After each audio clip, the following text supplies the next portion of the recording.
आदाब नाज़रीन, खबरों के एक और बुलेटिन के साथ में हूं आसिफ रशीद। बुलेटिन का आगाज करने से पहले नजर अब तक की अहम सुर्खियों पर।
चलिए बुलेटिन का आगाज करते हैं। बात सबसे पहले भारत और पाकिस्तान के हवाले से। चूंकि भारत और पाकिस्तान की सरहदें काफी वक्त से खामोश है, तकरीबन 60 दिन का अरसा बीत गया है और आज तक सरहदों पर दोबारा गोलाबारी काफी वक्त से जब रुकी है तो सरहद के नजदीक रिहायश पजीर लोगों ने राहत की सांस ली है। इस बीच गोलाबारी में कमी आई है, जानो माल का नुकसान काफी कम हुआ है, या यूं कहे कि दोनों अतराफ नुकसान में काफी कमी वाक़ हुई है। और फरवरी की 24 तारीख को जब भारत और पाकिस्तान के दरमियान डीजीएमओज की बातचीत हुई थी, इसके तहत भारत पाकिस्तान ने आर पार गोलाबारी को रोकने पर आमादगी जाहिर की थी, इत्तफाक किया था। सीज फायर मुआहिदे पर अमल दरामद को यकीनी बनाया जाएगा, इस पर बात हुई थी, जिसके बाद सरहदी इलाकों में रिहायश पजीर लोगों ने राहत की सांस ली, जो इस इकदाम का खैर मकदम कर रहे हैं। वहीं दोनों भारत और पाकिस्तान की हुकूमतों से इस वक्त सरहद के नजदीक रिहायश पजीर लोग आज भी अपील कर रहे हैं कि दोनों अतराफ शहरियों के हालात को देखते हुए, वक्त के नजाकत को समझते हुए और शहरियों को नुकसान से बचाने के लिए उनके तहफ़्फ़ुज़ को यकीनी बनाने के मकसद से बातचीत शुरू की जाए और मुआहिदे पर अमल दरामद को मजीद आगे बढ़ाया जाए। इसको यकीनी बनाने के लिए मजीद इक़दाम किए जाए ताकि ना कि सरहद के उस पार यानी पीओके के अंदर और ना वादी कश्मीर के अंदर या जम्मू सूबे के अंदर किसी तरह का नुकसान भारतीय शहरियों को और पाकिस्तान की मकबूजा कश्मीर में कोई नुकसान शहरियों को ना उठाना पड़े। इस सिलसिले में जहां पर 24 फरवरी को भारत और पाकिस्तान के दरमियान डीजीएमओ लेवल की जो बातचीत हुई थी, सीज फायर साल 2003 में जो मुआहिदा तय पाया था, उस एग्रीमेंट पर यकीनी अमल दरामद को यकीनी बनाने के लिए काम शुरू किया जाएगा। उसके तहत आज 60 रोज मुकम्मल हो चुके हैं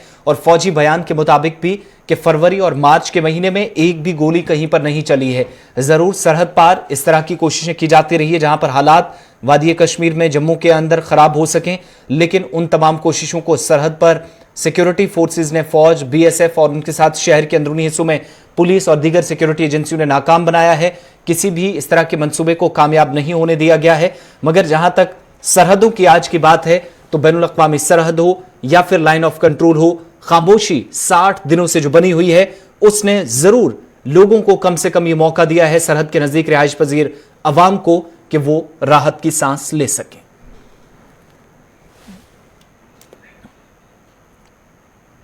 यहाँ पे पाकिस्तान और हिंदुस्तान बिल्कुल आमने सामने हैं। यहाँ पे बिल्कुल अगर छोटा फायर भी चलता है तो यहाँ पे लोगों को बहुत सी मुश्किलात का सामना करना पड़ता है। हालांकि यहाँ जब सीज फायर हुआ है तो यहाँ के जो लोग हैं बहुत खुश हैं। तो इसमें एक लास्ट बॉर्डर का रहने वाला हूँ मैं यहाँ का। तो इस समय बिल्कुल हम यहाँ पे बॉर्डर के नज़दीक, यहाँ पे जो आपको मकान दिख रहे हैं, यहीं का रहने वाला हूँ। इस समय आप देख सकते हैं कि आज खुशी का माहौल है। आज हर जगह बच्चे, अपनी बहनें और हमारे बुजुर्ग काफ़ी खुश हैं, क्योंकि दोनों मुल्कों के दरमियान यहाँ पे माहिदा हुआ। यहाँ पे बहुत ज़बरदस्त गोलाबारी हो रही थी, काफ़ी नुकसान हो रहे थे, यहाँ पे काफ़ी डैमेज हुए। हमारे 95% यहाँ पे मकानात यहाँ पे डैमेज हुए, तो कुछ लोग ज़ख्मी भी हुए, डेथ भी हुई काफ़ी यहाँ पे। बहुत हमें खुशी हुई कि दोनों देशों का माहिदा हुआ और हम लोग शांति से बाहर आज धूप में बैठे। हमारे बच्चे और हमारी औरतें आज बाहर शांति से धूप में बैठी हैं, वरना हमें कोई भी ये यकीन भरोसा नहीं था कि गोलाबारी या गोली कहाँ से आएगी, हमारे बच्चे को या हमारी औरतों को या हमें लग जाएगी, हमारे को कोई भरोसा नहीं था। हमें बहुत खुशी है अपनी गवर्नमेंट की कि ये गोलाबारी बंद हुआ, हम लोग शांति से बैठे हुए हैं। हमारे गांव में कोई भी ऐसा बात हो जाती थी, हमारे मकानों को आके देख सकते हैं, हमारे शीशे देख सकते हैं। हमारे को अपना आर्मी, हमारे 100 लोगों से पहले अपनी आर्मी आती थी, वो हमारी मुश्किलात दूर करती थी। गवर्नमेंट की के इन्होंने सीज फायर बंद किया, गोला बारूद बंद किया कि हम शांति से अपने बरांडे में धूप, और हमारे बच्चे भी बैठे हैं, हम भी बैठे हैं अच्छी तरह। हम फारवर्ड से बोल रहे हैं। आज से पहले आप ऐसा आज से पहले हमें डर लगती थी यहाँ बैठने से, तो आज हम शांति से बैठे हैं। आज हमें ये फिक्र नहीं है कहाँ से गोली और गोला आएगा। जो सीज फायर हुआ है उसकी वजह से हम शांति में हैं और हम बिल्कुल बाहर घर के बाहर बैठे हुए हैं। पहले हम बाहर बैठ नहीं सकते थे, क्योंकि ये पता नहीं था कि फायर कहाँ से आएगा और कहाँ लगेगा। इसलिए हम इन हुकूमतों दोनों का शुक्रिया अदा करते हैं। गुजार हूँ कि ये जो सीज़ फायर हुआ, आज से पहले हमारी माँ बहनें जो बरांडे पर बैठती थी तो डर रहता था कि कब पता नहीं गोली आ जाए। आज वो बरांडे पे अच्छी तरह से बैठ के धूप सेक सकती हैं। मैं बहुत शुक्रगुजार हूँ कि सीज़ फायर हो गया।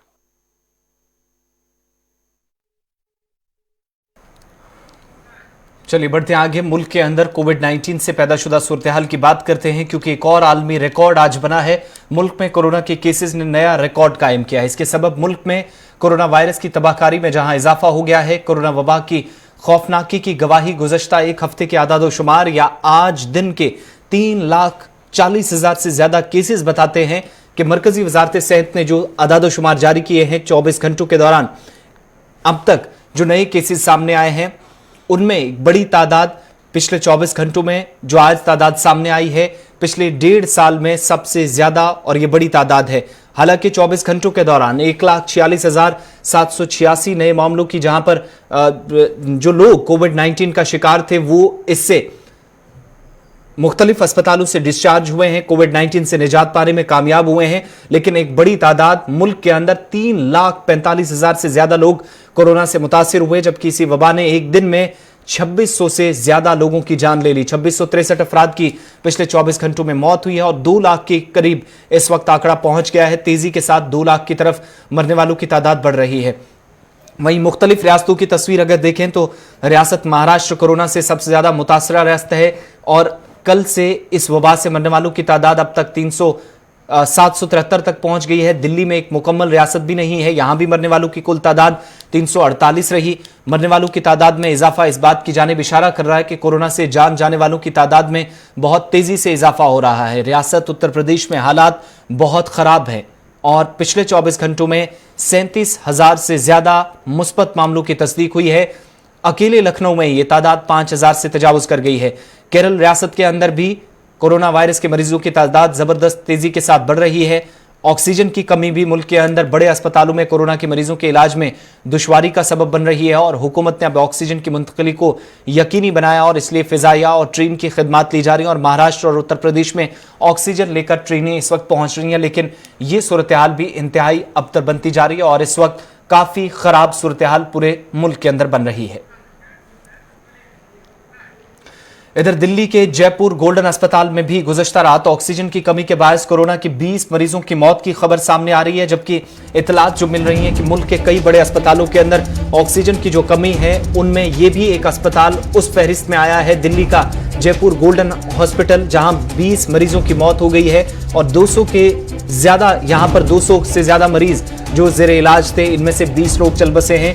कोविड-19 की इस वबाई सूरत हाल के बीच इंतहाई तशवीशनाक सूरत हाल मुख्तलिफ ममालिक के अंदर, लेकिन हिंदुस्तान के अंदर भी अबतर सूरत हाल। दूसरी तरफ नीलकंठ अस्पताल अमृतसर से भी थोड़ी देर पहले खबर आ रही है कि यहां पर भी आधा दर्जन के करीब लोगों की मौत ऑक्सीजन की कमी के बायस हुई है। मजीद तफसीलात के लिए अपने नुमाइंदे के पास चलते हैं। न्यूज रूम से हमारे साथ रहमत कलीम ज्वाइन कर रहे हैं। रहमत, अभी क्या कुछ डिटेल्स है, सरकारी सतह पर क्या कुछ इकदाम किए जा रहे हैं? राजधानी के अंदर क्या ऑक्सीजन की कमी जो थी वो पूरी हो पाई और बाकी रियासतों के अंदर की क्या कुछ सूरत हाल है? जी देखिए, बिल्कुल मजमूई तौर पर अगर कहें, मुख्तलिफ रियासतों के अलावा अगर मजमूई तौर पर कहें तो मुल्क भर में फिलहाल जो तस्वीर बनती दिखाई दे रही है वो ये है कि ऑक्सीजन के लिए हर अस्पताल में कहीं न कहीं कमी का सवाल उठ रहा है।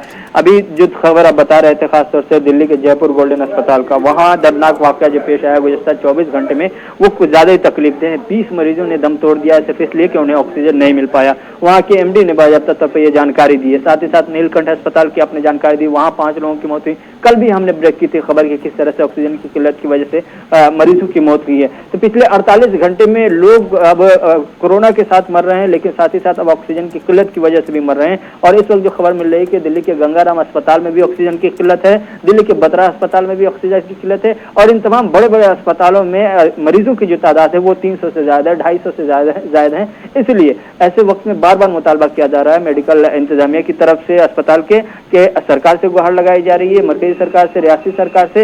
हालांकि खबर यह भी मिली कि बत्रा अस्पताल ने अपने कुछ नियर पास में अस्पताल है, छोटे अस्पताल, वहां से कुछ सिलेंडर मंगाए थे ऑक्सीजन के, उससे काम चला। तो सूरत हाल एकदम काफी तकलीफदेह है और काफी डरावना भी है। अगर वक्त पर इन्हें ऑक्सीजन न मिले तो बहुत खराब तस्वीर देखने को मिलेगी और बड़ा नुकसान हो सकता है। कोशिश की जा रही है, सरकार की तरफ से दावे जरूर किए जा रहे हैं कि ऑक्सीजन एक्सप्रेस चला रहे हैं, ये चला रहे हैं, वो चला रहे हैं, ये कर रहे हैं, लेकिन अभी तक के अस्पताल में सिर्फ एक बड़ा सवाल होता हुआ दिखाई दे रहा है, वो ऑक्सीजन का है। और ऑक्सीजन को लेकर एक अस्पताल नहीं, 2 नहीं, दर्जनों अस्पताल सिर्फ दिल्ली के ऐसे हैं जो ऑक्सीजन को लेकर बार बार सवाल कर रहे हैं। जयपुर का आपने बताया, अमृतसर का हमने बताया, और साथ ही साथ गंगाराम का हमने बताया, बत्रा अस्पताल का बताया। इस तरह से जितने भी बड़े अस्पताल हैं, खासतौर से मुल्क की राजधानी दिल्ली की अगर ये सूरत हाल है तो दिल्ली से दूर दूसरी रियासतों की क्या कुछ सूरत हाल है वो अंदाजा लगाना बड़ा मुश्किल है। लेकिन फिलहाल जो खबर मिल रही है कि दिल्ली के बेस्ट अस्पतालों में कोरोना वायरस से लड़ रहे वो मरीज जिन्हें ऑक्सीजन की जरूरत है, फिलहाल ऑक्सीजन की वो किल्लत के शिकार हैं, और दूसरी रियासतों की भी करीब करीब यही सूरत हाल है। एक चीज और भी बताइएगा रहमत, इस सूरत हाल से निपटने के लिए मुल्क की सतह पर इस वक्त ट्रेन सर्विसेज जो है वो भी यूज की जा रही हैं और दूसरी तरफ फिजाइया और बड़ी फौज की मदद भी हासिल की जा रही है, लेकिन मुख्तलिफ ममालिक के साथ क्या सरकार राब्ते में? चूंकि खबर यह भी थी कि मुत्तहिदा अरब अमारात के साथ ऑक्सीजन की कमी को दूर करने के लिए सरकार अब राब्ता कर रही है। जी देखिए, बिल्कुल यूएई के साथ भी हिंदुस्तान राब्ता कर रही है, चूंकि हिंदुस्तान को मालूम है कि इस वक्त जो किल्लत है वो सिर्फ और सिर्फ ऑक्सीजन की किल्लत है। वैक्सीन से ज्यादा ऑक्सीजन की किल्लत इसलिए है कि वक्त कम रह गया, मरीज बड़ी तादाद में अस्पताल में भर्ती हैं और जिनको सिर्फ और सिर्फ ऑक्सीजन चाहिए, अभी वैक्सीन नहीं चाहिए। इसलिए हिंदुस्तान के पास जो अपने जो प्लांट बंद पड़े हैं उनको चालू कराने की कोशिश की जा रही है, या जितना प्रोड्यूस किया जा सकता है वो कोशिश की जा रही है, लेकिन वो नाकाफी है। इसलिए हिंदुस्तान एक तरफ जहाँ जर्मनी से बात कर रहा है, वहीं दूसरी जानब यूएई से बात कर रहा है, और भी कई ममालिक है जिनकी फहरिस्त तैयार हो रही है कि कहाँ से बहुत जल्द हमें ऑक्सीजन मिल सकता है। क्योंकि वक्त कम है, मरीजों की तादाद ज्यादा है, ऑक्सीजन की दरकार ज्यादा है, इसलिए सरकार इस तरह के फैसले ले रही है। हिंदुस्तानी सतह पर जहां जहां से भी जो भी ऑक्सीजन की तलाशी हो सकती है या बरामदगी दरामदगी हो सकती है, कोशिश की जा रही है कि रेलवे के जरिए या फिर फिजाइये के जरिए उन तमाम को जरूरत के मकामात पर, जरूरत के शहरों में, जरूरत के अस्पतालों में पहुंचाया जाए। तो ये कोशिशें जरूर है, लेकिन ये बहुत शुक्रिया रहमत कलीम तमाम जानकारी के लिए। तो मुल्क के मुख्तलिफ अस्पतालों में ऑक्सीजन की कमी को दूर करने के लिए अब बैरून मुल्क से भी मदद लेने की इस वक्त सरकार की कोशिश। मुत्तहिदा अरब अमारात के साथ साथ जर्मनी के साथ राब्ता किया गया है और बताया जा रहा है कि ऑक्सीजन की कमी दूर करने के लिए कई ममालिक खुद भी मदद की पेशकश भारत को कर रहे हैं। इस सिलसिले में अब जब कोविड-19 की बात हो रही तो बढ़ते आगे बात कोरोना वायरस के इन्फेक्शन का जहां पर फैलाव की बात है, तो माउंट एवरेस्ट यानी दुनिया का सबसे ऊंचा पहाड़, और इस चोटी पर भी अब वायरस पहुंच गया है जो दुनिया का बुलंद तरीन मकाम है।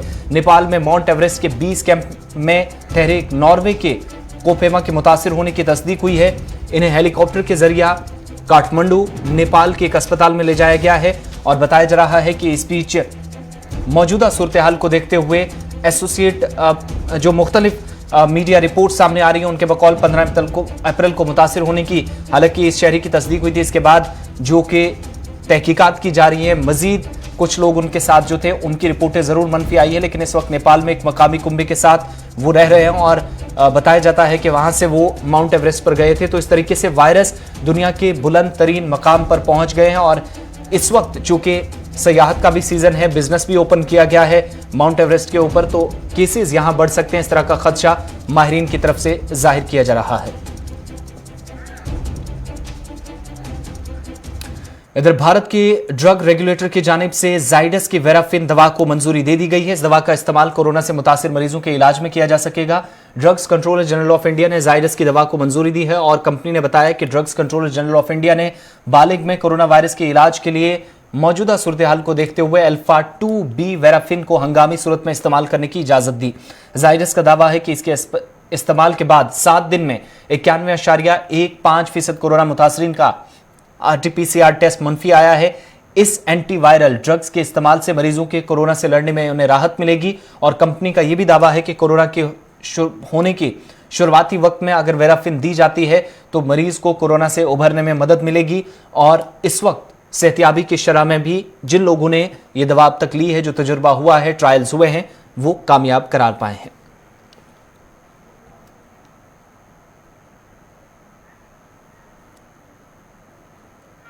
इधर मरकज के ज़ेर इंतजाम जम्मू कश्मीर में भी आलमी वबा कोरोना वायरस के गुज़श्ता 24 घंटों के दौरान 1937 मुस्बत मामलों की तस्दीक हुई है, जहां इसी अरसे के दौरान मजीद 19 अमवात हुई हैं, जो साल 2021 में अब तक की सबसे ज्यादा अमवात हैं।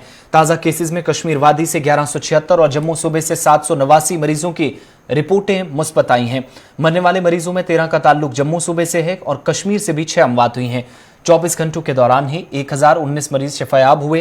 ताज़ा केसेस के साथ ही मरकजी खित्ते में कोरोना मुतासरीन की मजमूई तादाद 1,56,344 से मतजावज कर गई है, जबकि यूटी में अभी तक 2,111 मरीज आलमी वबा के कहर के बीच अपनी जान से हाथ धो बैठे हैं। इधर माहिरीन का दावा है कि मौजूदा वायरस का फिलहाल कोई भी दूसरा इलाज नहीं है, ताहम ऑक्सीजन का होना लाजमी है, जो मरीज को काफी राहत पहुंचा सकती है।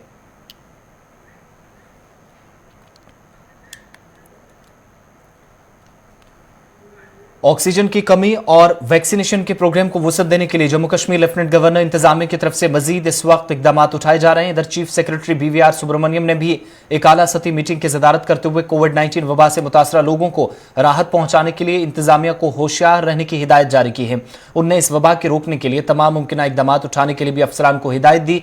कोविड वबा में हालिया इजाफे के मद्देनजर चीफ सेक्रेटरी ने अफसरान पर जोर दिया कि वो मुतलका अफराद की तशखीस, टीका लगाने, महदूद बंदिशों वाले इलाकों में इस वबा को रोकने के लिए मजीद इकदाम उठाएं और चीफ सेक्रेटरी ने मुतलका जिला इंतजामिया से भी कहा कि वो मुतासरा इलाकों में मरीजों की निशानदेही करते हुए उन्हें जरूरी टीके लगाने के लिए इकदाम करें ताकि मजीद इसके फैलाव से रोका जा सके।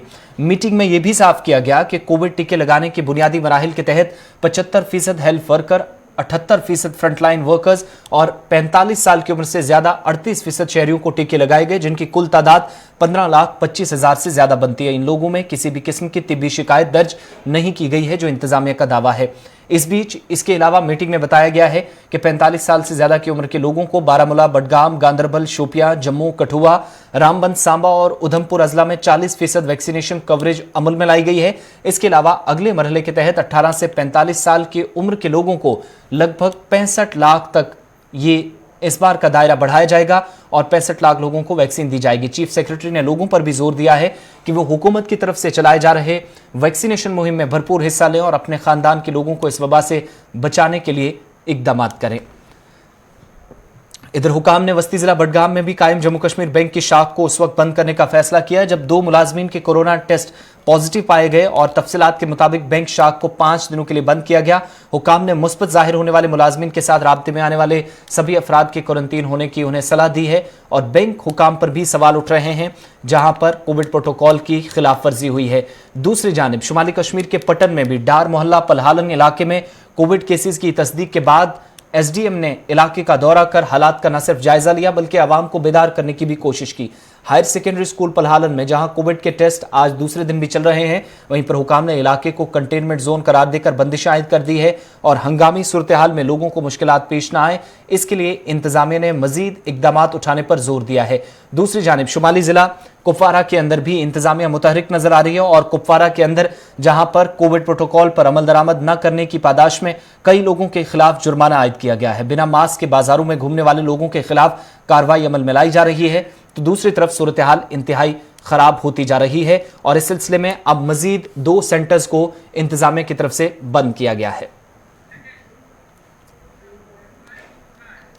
मुल्क के अंदर कोविड-19 की दूसरी लहर के बीच लाखों केसेस जब सामने आ रहे हैं, ताहम नए या म्यूटेंट केसेस ने माहिरीन की तशवीश भी बढ़ा दी है। माहिरीन ये भी कहते हैं कि वायरस वक्त गुजरने के साथ साथ तेजी के साथ अपना आकार बदलता है और तेजी के साथ कई लोगों को अब यही वजह है कि अपना शिकार वायरस बनाने लगा है। पहले से कहीं ज्यादा तेजी के साथ वायरस इस वक्त लोगों को अपना निशाना बना रहा है।